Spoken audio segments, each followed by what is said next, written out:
Hello and welcome to this episode of Pixel Journey. This will be the first of 3 videos talking about the Pikmin series.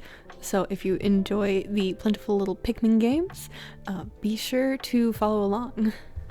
So I decided to come at this and start from the beginning and then go onward in the series. So this video will be all about Pikmin 1 and 2 because they were bundled in the Switch and that was how I first played them. So I played Pikmin 3 on the Switch and then got these after. So I have a bit of an interesting perspective on this because it was, technically a downgrade because you lose stuff going from a Wii U game to a GameCube game. But still, so I might talk a bit about that, but I might also just leave that for 3. So we'll see. So for Pikmin 1 and 2, I definitely can see the charm in them. And so obviously I played 1 first, and you go through, you are following 𝕬𝕬𝕟 who crash lands, and this is actually one of the more stressful games out of the series because you have a set time limit. You have 30 days to collect all of the parts from your broken ship in order to get off the planet and survive. So you team up with teams of Pikmin that you find that 𝕬𝕬𝕟 actually names after Pick carrots, so that was really fun to figure out going back and realizing this is where the origin of the name came from. And so in this game, since it's the first game and they're just trying it out, obviously there's not going to be a bunch of Pikmin like in the later games, and I expected that. But you only have 3 types of Pikmin. You have the red, the blue, and the yellow Pikmin. So I wasn't expecting it to just be the 3, so that was very interesting to go in and just have the 3. So it really defined the types of puzzles that you could do. And like most of the other games, you start out with being able to get up to 100 out on the field, but obviously you have to get the pellets and bring the corpses of enemies to do that. So then 𝕬𝕬𝕟 goes and you help him work with the Pikmin to gather different like treasures and parts. And that's about it. It's very linear in the way that you do it. I personally finished it with plenty of days, and I thought it was going to be more challenging, and I thought it was going to be cutting it a bit close, so I definitely could have, knowing how early I finished it, taken more time and explored. And so it's not as stressful as I thought it was when I initially went in and saw the stakes that I was put into. But even though it was still like the first one and it had only 3 types of Pikmin and there wasn't a whole lot of side mission stuff, it was, I think, still a great game. I think it was a great start to the franchise and builds up the core aspect of you are working with these Pikmin and guiding them, and you're doing puzzles and you're keeping track of them, because obviously you still have to figure out, okay, what do these Pikmin do? My red Pikmin are super strong, they're immune to fire. My yellow Pikmin, I can throw them super high. I don't think that they have electricity immunity in this one though. I think they get that in 2. And so if you have anything really high, you gotta use your yellow Pikmin. And then of course the blue ones, they can go in the water. So all of them have super specific types of abilities, and so you can't just focus on getting one and then that's it. You just get a bunch of, say, red or blue Pikmin. No, you need a good amount of all 3, and so the balancing for that is still really good even in the first one. So I really enjoyed that. With it being the first try at this type of game in this series, I don't mind it being short and sweet, and I would still recommend this game to basically anybody. I told Amy, who co-hosts the Nerd House podcast that we do, I told her I have the physical bundle of 1 and 2 and you need to play it because she has played 3 and 4 and loved them. Bonus, we actually did a whole Pikmin, like looking at the Pikmin franchise episode over on the Nerd House podcast, and if you want more Pikmin stuff and you can't wait until the other 2 videos come out, I will leave that in one of the corners. I will link that so you can, have something to fill you in while you wait. But since I don't want to say so little because there was a lot in the game, but because in comparison there was so little and it was basically just forming the IP to be how it is, I don't have a whole lot to say on Pikmin 1. It was a good game. It gave you like really high stakes. It gave you the Pikmin that you needed. It had good puzzles. And it was a good game. I think I gave it 4 out of 5. I've been using Minimap to keep track, and I think I gave it 4 out of 5 or 4.5. So overall, it's still a really good game, and I think it holds up really good. And honestly, I think there was some upscaling, but honestly, I still think that the games look great. Of course, the later games are gonna look better, but these still, I think they hold up pretty well. And so Pikmin 2 is one that I have a bit more to say about. So I didn't make this connection, but I read online because I like to see what other people think about the stuff I take in. People pointed out that the way that it's setting up Pikmin 1 and 2 were completely different. So with 1, Olimar is crash landed, he has a limited day of life support, and you have limited days to get ship parts.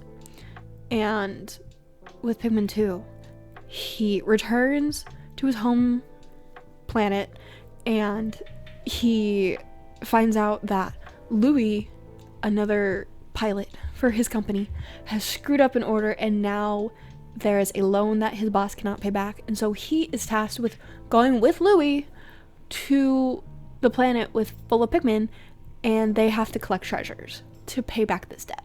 So this one is interesting because instead of having some time limit, like you have a deadline for the debt, no, you actually just go, and there's no time limit. You can just roam, you can do whatever you want, and you just have to collect treasure as you go.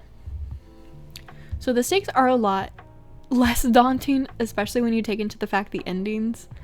With no time limit, there's really no bad ending, but with Pikmin 1, there's 3 types of endings that I forgot to mention when I was talking about Pikmin 1.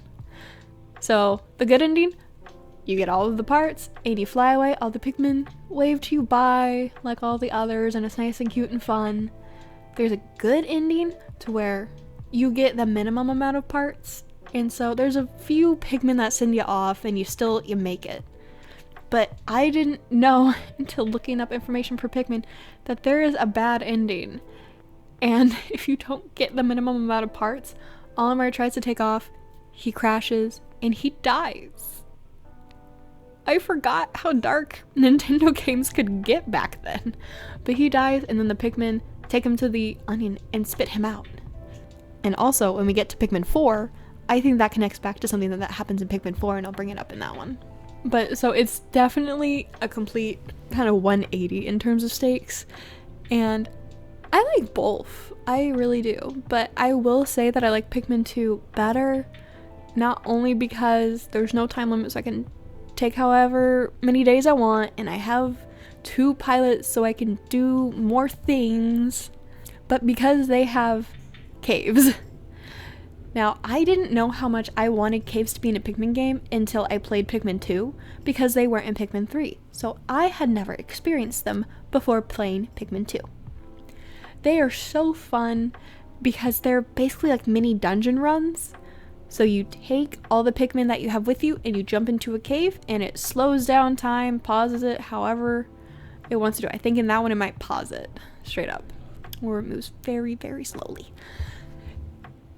And basically you go in and that's your team.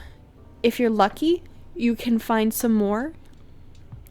There might be Pikmin that you can't just make in the overworld, like the white Pikmin, who are poisonous and also immune to the poisonous gases. Or the purple Pikmin, little chunky guys that are basically equivalent to 10 normal Pikmin. Those guys you will find in the caves, but that is the only place you can find them. You can't make any more. You go in with your team, you might find a few more, but that's all. If you go and lose a bunch of your Pikmin, you can't get any back. If you're going in to a boss fight at the end of the cave and you have 10 Pikmin in a dream, you have 10 Pikmin in a dream. You can't get any more unless you leave your cave. Personally, I liked to try and do every run, just full out, do it all in one go. I wouldn't recommend that for all of them. Some of them were a huge pain in the ass to do that with, but it's a good run if you want to try and make this game harder for yourself. But I really liked it because it was so different. They could do different puzzles. They threw enemies at you. It's not super different from the overworld, but personally I really liked it. It was like a little pause and you just focus on clobbering things and you might get some treasure on the way. That was an aspect that I legitimately did not think that I would enjoy, but I actually ended up loving it so much. On my tier list, I tied this with Pikmin 3 solely because it introduced caves. And I do like that they expanded on the Pikmin types. So the red and the blue basically stay the same. Red super tough in fights and can take on fire. Blue can swim. They added, in addition to throwing them super high, yellow can now conduct electricity, so that made for some neat kind of electric puzzles. You connect them to make the wires go and do things. But the other two Pikmin made for super unique, like, puzzles. But also, I was super worried if I took any of them out in the overworld, because they were like limited edition to me. Like, I couldn't risk my purple or my white Pikmin because I didn't know if I was getting any more. So it also really made you think about how you were going to use your Pikmin.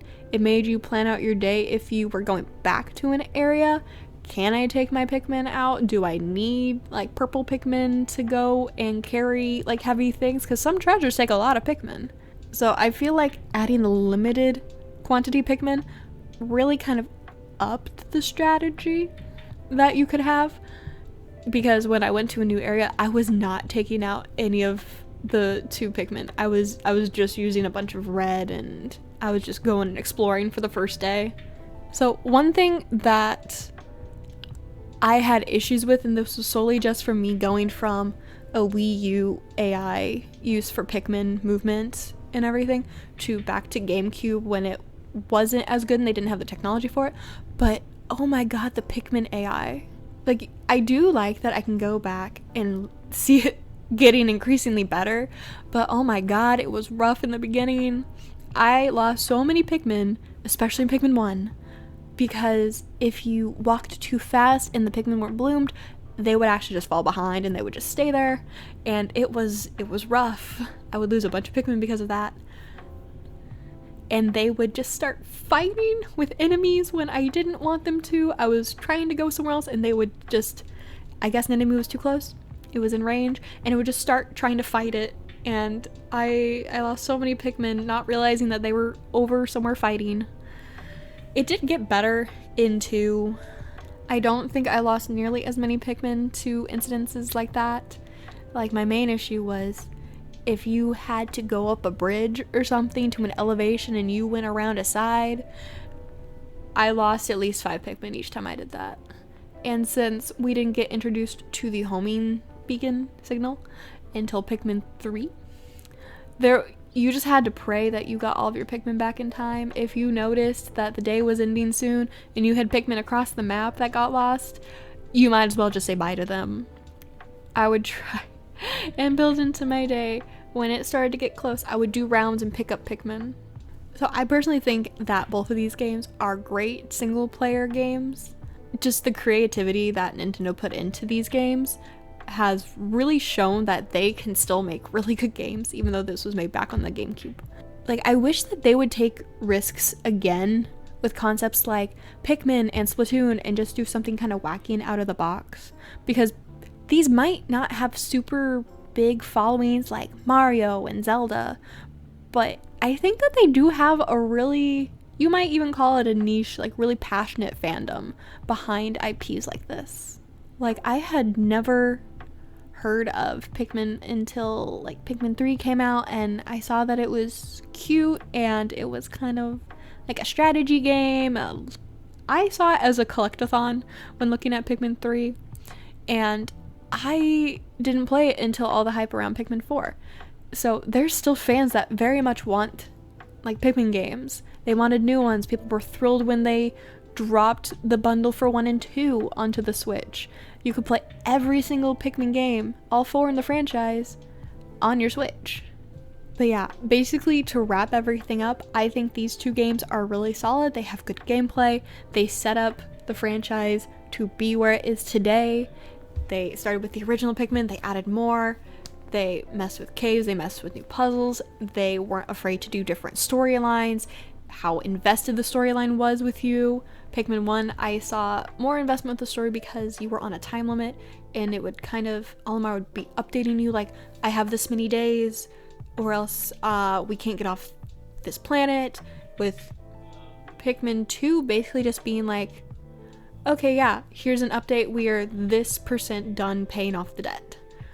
So just the range, and especially going further on in the later 2 videos that we'll do for this, I just think that this is such a fun series, and I'm someone that likes, if I'm getting into a series, going from the first game and then playing my way through if possible. And I would highly recommend, if you are someone that likes this series, try starting with the first one, and then you can really just see the strides that this franchise made. And just, it's gonna be so fun if you play 1 through 4 in that order. But yeah, these games are still really great. I didn't play them as a child on the GameCube, but I think that they hold up great, going in it from just someone who played these in 2023 and loved them. So if you played Pikmin, or if you are looking into getting into Pikmin, leave a comment below. Did this video help you? Do you agree with what I said? Do you not agree? Is there something that you want to add to the conversation that I didn't mention? Drop it in the comments below. I would love to hear what you say, because I do sometimes miss things. I'll probably finish this and be editing it and realize that I forgot to mention something that I really wanted to. So if you liked this video, leave a like, check out the channel. There's a bunch of gaming content on the channel. If you like it, subscribe for more. But that is it for today. I hope to see you again for Pixel Journey. Bye!